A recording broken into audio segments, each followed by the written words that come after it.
On television, a breakout character is in a role that's written to be minor, but who connects with audiences so strongly that the writers have no choice but to bump them up into the foreground, like Marceline from Adventure Time, or Tina from Bob's Burgers.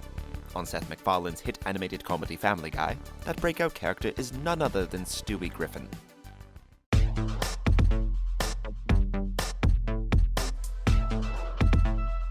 You can't have a pie without Cool Whip. Cool Whip? Cool Whip, yeah. You mean Cool Whip? Yeah, Cool Whip. Cool Whip. Cool Whip. Cool Whip. Scenes like the one you just saw, as well as the Where's My Money scene from Patriot Games, and the Mum Mum Mummy from Stewie Loves Lois, became instant classics for the character, and moreover, for the show. For all intents and purposes, Stewie, who was conceived as a two-dimensional evil baby, is now the face of the show, and one of the faces of modern animation. But who is Stewie Griffin, and what is it about him that audiences love so much? Well, I'm Joseph with ChannelFrederator, and we're here to answer that very question. But we're going to have to go back to the beginning. Day 171. I've sprouted another finger. No, not like that. Back to 1997. Before there was a Stewie Griffin, before there was even a Family Guy, there was Larry and Steve.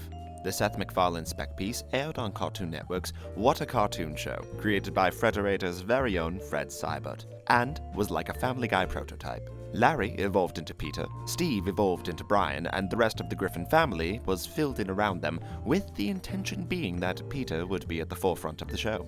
Stewie was designed as a secondary character, and sort of a cheap rip-off at that. His entire voice is a parody, and his attraction to world domination is just a gag because all British people are evil.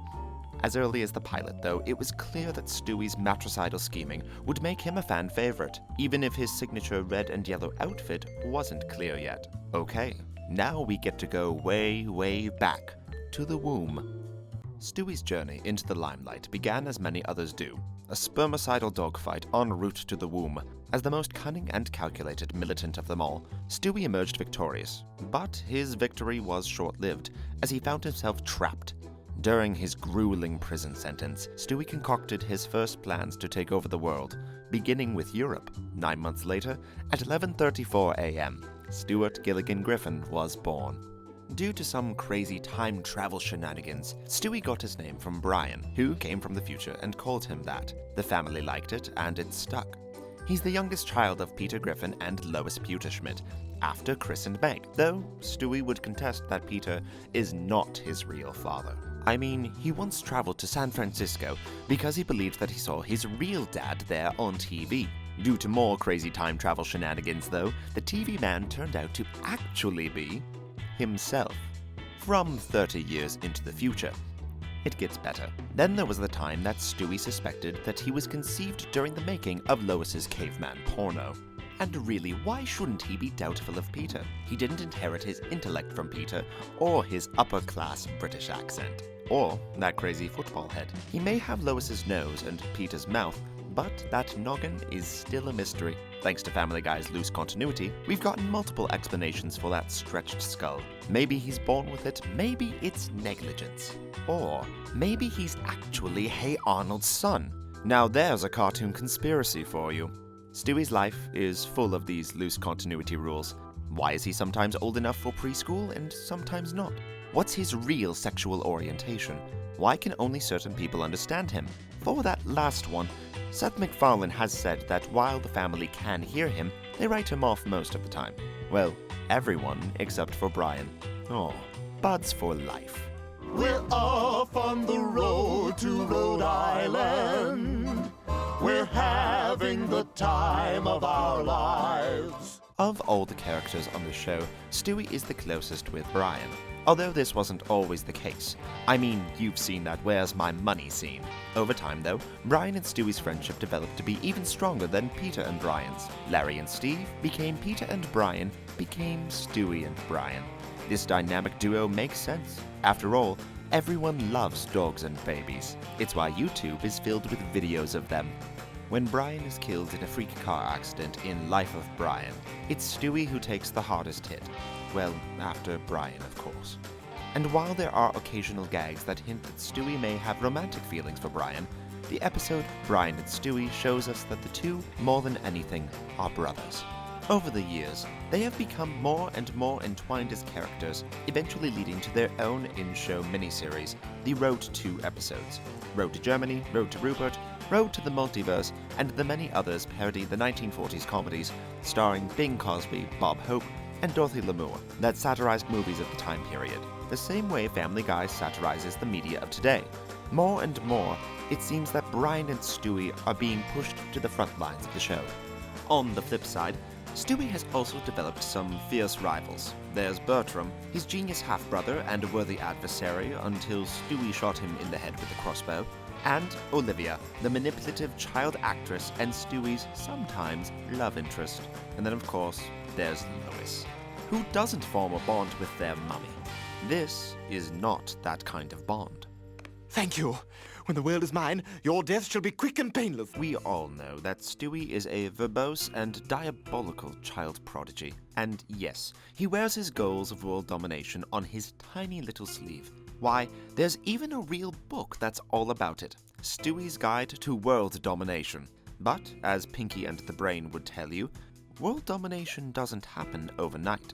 It takes baby steps, and Stewie is a baby. Despite his advanced engineering and mechanical prowess, he's still captivated by the Teletubbies, doesn't understand peekaboo, and plays make-believe with his teddy bear Rupert. So, for a long time, his plans to take over the world were impeded by one big obstacle: his mummy. Since the pilot, Stewie has been on a mummy murder mission, blaming Lois for thwarting his postnatal world domination plans, and for generally humiliating him. His attempts to destroy her have been unsuccessful so far, but they have served as a hilarious running gag. However, the jokes came to a head in Stewie Kills Lois, when Stewie, well, killed Lois. Sort of. Stewie ran a simulation of his best-case scenario world domination plans, which included maiming his mother. He discovered that, in the end, he'd still be unsuccessful, and then killed. With that in mind, he set aside his schemes for the time being, even though his bloodlust and hatred of that vile woman didn't entirely vanish. There's always been a lot of tension between Lois and me. And it's not so much that I want to kill her. It's just, I want her not to be alive anymore. And though Stewie has stayed 1 year old for the past 17 years, his characterization has gone through some big changes, probably the biggest of anyone on the show. Rather than seeing Stewie grow older and wiser over the years, we've kind of seen him grow down, like an animated and homicidal Benjamin Button.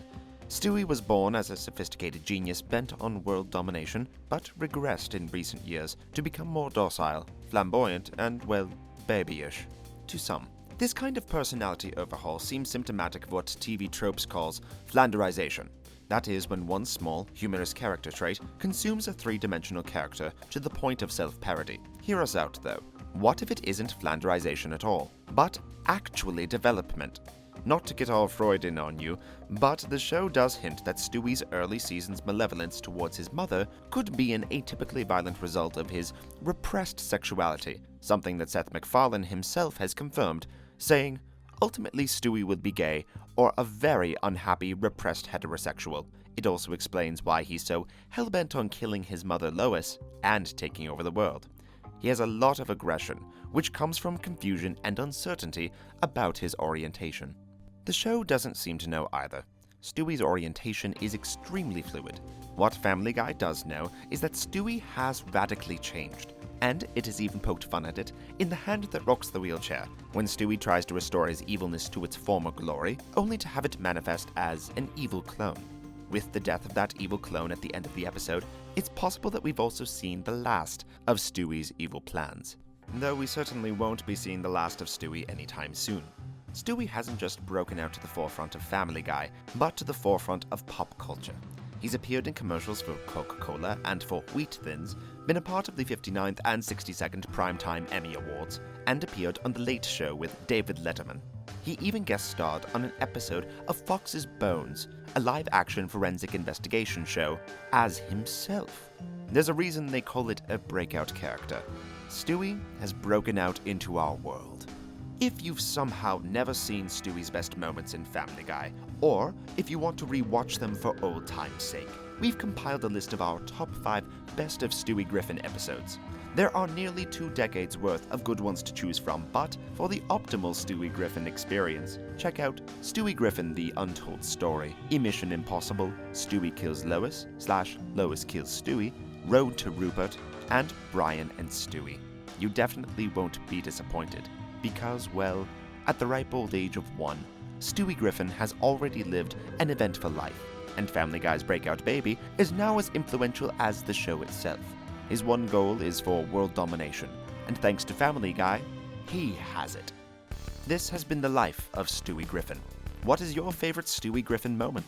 What other characters do you want to see biographies about? Let us know in the comments. And be sure to like the video and subscribe for more cartoon biographies. Because remember, Frederator loves you.